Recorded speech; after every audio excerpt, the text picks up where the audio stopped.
Hey guys, so in case you don't know, PaizoCon is coming up this weekend, and we know they're going to talk about the remaster coming in October in one of the segments. So today I thought I'd go over the 16 classes that are going to be in the remaster and what I want to see for changes in these classes. Let's dive in. So going in alphabetical order, first up is the Alchemist. And there's really only one change I want to see to the Alchemist. And I'm sure a lot of you agree with me on this. Accuracy. Alchemists have one of the worst accuracies of any martial class in the game. I would definitely like to see that change. However, if you do that, you're going to have to lower their damage on their bombs. At least their base damage on their bombs. That'll help balance out the higher accuracy we want from the Alchemists. Because Alchemists can already do every type of damage in the game, basically. So yes, if you're going to increase their accuracy, you do have to lower their damage, at least on their bomb. But that doesn't mean you can't give them other stuff. Alchemists are already pretty good at giving conditions. Lower their damage, but make them even better at that. That's what I would do if I were you, Paizo. For the Barbarian, we do know that the Barbarian is going to be in Player Core 2. But I think that the Barbarian is actually pretty good. There's only one thing I would change. A couple of the instincts. For one thing, the anathema on the superstition instinct is way too punishing for most parties. If a party member tries to heal you with magic and you say no and they do it anyway, you lose your rage, come on. That is way too punishing for most parties. So that needs to change. And don't even get me started on the fury instinct. Nobody picks the Fury Instinct because it's no good. There are other ways to get 2 first-level Barbarian feats. Being human, for example, and taking Natural Ambition. I get what they were going for, but the fact is that it's not a good instinct. They need to change it. For the Bard, again, not much needs to change. The only thing I would change is the Warrior Muse. There are a lot of really good feats that go with the Warrior Muse, but nobody takes them because the Warrior Muse is so bad. Courageous Assault, for example, is a great line of feats, but it's tied to the Warrior Muse, so people flat out ignore it. All you have to do is allow Warrior Muse bards to use their charisma instead of their strength on their attack rolls. Not for damage, just for attack rolls. I don't think that's inherently broken, and it would give people a reason to take the Warrior Muse, and thereby take the Courageous Assault line of feats, and other feats tied to the Warrior Muse. And it would also give some players another reason to take Multifarious Muse. The change that I wanted to see for champions has already been confirmed. They are getting rid of alignment in Pathfinder 2e, which means champion subclasses are no longer tied to alignment. My guess is you're still going to have all the tenets and everything, but it's not going to be tied to alignment anymore. So you could be a lawful good tyrant champion, which for roleplay sounds amazing. The other thing I want to see from champions is I'd like them to have a little bit more accuracy. Obviously not as much as a fighter, and I don't think they need as much of a buff as Alchemist does. But I don't think giving them a little more accuracy would make them broken or anything. You probably know what I'm about to say when it comes to the Cleric. Please, Paizo, give us a 3rd Cleric subclass. Every other class in the game that has subclasses has at least 3. I personally would love to see an Inquisitor subclass for the Cleric. It would be incredibly easy to do as well. All you would have to do is give them proficiency in all bows, and then give them feats for the judgments. That's it. That's all you have to do, and you have an Inquisitor subclass. The feat you get at first level for your subclass could be your first judgment.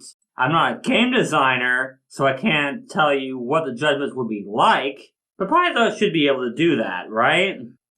For Druids, the only thing I have to say is make the Druid better at high levels. Druid abilities do tend to fall off at high levels. I really don't care if you have to nerf the Druid at low levels. But high levels should be high level. The wild shape spells are particularly bad about this. Everything else about the Druid is great. The spell versatility, the feats, the subclasses, everything. For me, it's just a matter of fixing everything at high levels. For the fighter, I do think I have a little bit of an unpopular opinion here. I think the fighter is fine the way it is, and let me explain why. Yes, the fighter has more accuracy than any other class except Gunslinger, but that extra accuracy actually promotes teamwork. What happens when you give that fighter an effective +2 more than he already has? He's gonna crit even more often, isn't he? And okay, let's say you don't have a fighter. Let's say you have a Barbarian. What happens when you give the Barbarian an effective +2? He's gonna crit just as often as a fighter would without you helping him out. And when Barbarians crit, they do a lot more damage than fighters can. So yes, I think we should keep the fighter exactly how it is. Don't change a thing. Okay, time for Investigator. I say make them feel less like a rogue. I mean, sure, they've got their devise a stratagem, which allows them to use their intelligence on their attack rolls. But the fact is, right now, the Investigator just feels like a worse rogue. Give them a little more identity. For monks, don't change a thing. The stances, how good they are at athletics, their speed, their flurry of blows, everything is fantastic. And now we come to the Oracle. Please, Paizo, make the Oracle less complicated. Put the mystery and the curse in the same section. Don't make one subclass take up a whole page. Oracle was my favorite class in Pathfinder 1e, but it's way too complicated for me to play in 2e. Simplify it, please. When it takes me an entire week to build and record a video on an Oracle build, you know the class is too complicated. For the Ranger, again, only one thing I would change. Please buff the Outwit Hunter's Edge. There's no point in having a subclass when nobody takes it. And Outwit is one of those subclasses that is extremely underrated. If you buffed it a little bit, I think people would take it. In fact, you might even nerf the Flurry Hunter's Edge, because that's the one everybody takes. You don't have to do that, but please buff the Outwit Hunter's Edge. For rogues, I've heard that they're giving rogues martial weapons. If that's the case, that is exactly what I'm looking for. Rogues need to be able to do a little bit more damage when they can't sneak attack. And a ruffian rogue that can use a freaking great axe would be cool as heck. Plus there are a lot of martial weapons out there besides the one rogues get that do have the agile and finesse traits. So rogues with martial weapons can definitely still do sneak attack. But of course that's just what I've heard. Don't know if it's true or not. I hope it's true. We'll see. For Sorcerer, again, only one thing I'd change. Buff the blood magic. It doesn't even have to be by all that much. Just enough so people actually remember it. Make it last for a few rounds. Or you can buff the bonuses. I say this all the time, but people forget about the blood magic even though some of those effects are really good. Even if they do only last for one round. Some of them can even lower saving throws, which doesn't help you out, but it does help other spellcasters in your party. But way too few of them do that. So please, Paizo, buff the blood magic. Alright, time for Swashbuckler. Paizo, give us a reason to hold on to our panache rather than just use it right away. Buff Precise Strike. One extra damage is nowhere near enough of an incentive for us to hold on to our panache.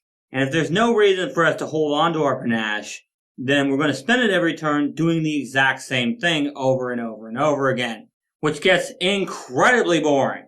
When I at least play a Swashbuckler, I want a reason to do something other than just spend my panache every turn. Let me know what you guys think about this in the comments below, or about any of the other classes I talk about in this video. For Witch, give the Witch more identity. Right now, the Witch feels like a wizard with a pet. And wizards can take a first level feat in order to get a pet. I mean, sure, witches have their hexes and they have different feats, but those feats aren't different enough for the witch to stand out from the wizard. Thankfully, it has been confirmed that the witch is getting a huge overhaul, which hopefully means that it's going to stand out from the wizard after this. And finally, the wizard. Wizard doesn't need much fixes. However, I do think they should add some first and second level feats. Because as it stands, wizards have some of the most boring first and second level feats in the game. I mean, they've got a familiar, and they've got meta magic feats, reach and widen spell are okay. I mean, when I build wizards on this channel, I almost always take cantrip expansion at 2nd level, because that's like the best feat there is there. Unless, of course, the build needs like reach spell or something because it has a lot of touch spells. Widen spell and silence spell are okay. You don't really take them unless you're needing them for a specific build. So yeah, Paizo, give us more feat choices for wizard, especially at low levels. And those are the 16 classes that are going to be in the Pathfinder 2e Remaster. Some of the more recent classes like Magus, Summoner, Gunslinger, Inventor, Thaumaturge, and Psychic, those they're not going to touch. And honestly, I think those are fine the way they are anyway. If you guys enjoyed this video, leave a like, and don't forget to check out the Patreon page in the description below. If you want to check out some tips I have for classes, you can check out these videos here. Thank you guys so much for watching, and remember, teamwork is vital.